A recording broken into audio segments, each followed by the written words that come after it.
Let's talk about why learning how to make fondant figures is usually one of the best skills you can master as a cake baker. Firstly, they're cute and there is no better way to personalise your cake. And honestly, they never go out of fashion.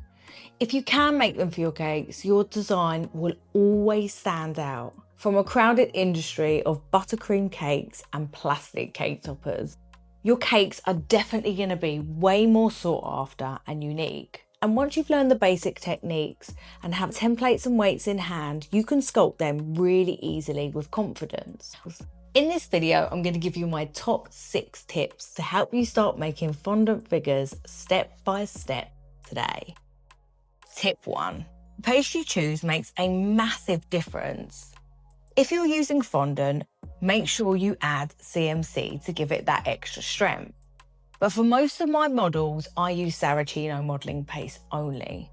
It holds its shape better and allows you to blend different parts together super easily with no seam. For more about modelling paste, check out this video. Tip 2, how to make crack-free models. To get a smooth, crack-free finish to your cake toppers, use a little bit of vegetable fat on your hands to stop the paste from sticking.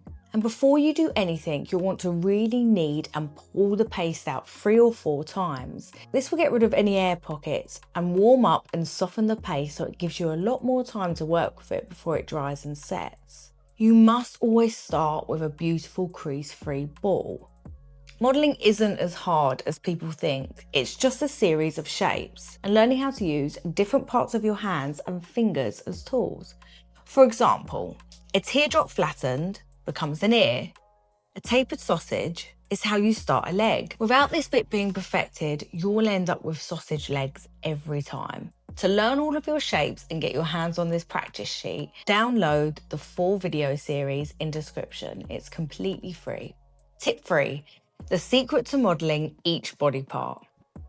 Admittedly, creating figures is slightly harder than other sugar work, especially like flowers. If you think about it, you make the same petal over and over again many times, so it makes it really easy to remember it.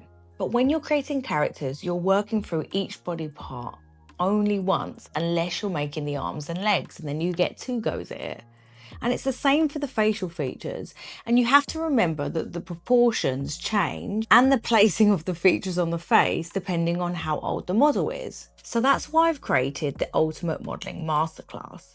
It teaches you exactly how to create each part of the process. If you'd like to find out more about this and book a call with me, you can check out the link in the description. Okay, tip 4, how to work out perfect proportions for fondant figures. Creating models is so much easier when you have a template and you know the exact measurement for each body part. But as a rule of thumb, if you're trying to make a character, never start with the head. Bear with me. The head actually determines the entire size of your model, whether it's an animal or a human. So if your head is too small, you'll end up having a tiny model that just drowns in your cake. And if it's too big, it's going to totally overpower everything. So always make the body first and then the head last. To see how I work out proportions, take a look at the Toy Story Jessie model that I made in the video here. Tip 5, keep it simple while you build your skills.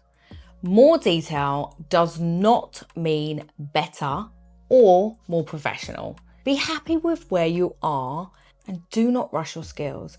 Carlos Laschetti is known worldwide as a modelling expert, but believe it or not, his models are super simple. He doesn't put fingers on any of his hands, and nor did I for the first 5 years. Clean and simple always looks more professional than detailed and poor quality. Tip 6.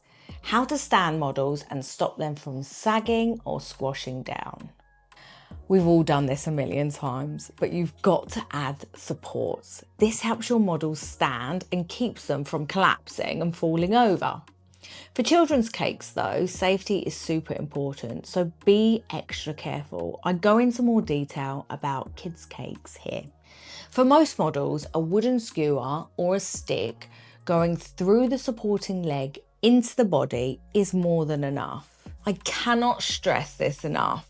Your leg has to be really stuck to the skewer in order for it to hold the weight of the model. This is why often your model collapses. I have a whole video that explains all of this and shows you how to do it in detail here. You can use wires covered in florist tape too, but for more advanced models, some people make a whole wire armature frame. That's a little bit too complicated for me. I actually like to just build and stick toothpicks in wherever I go. Stick with me, I do things the easy way.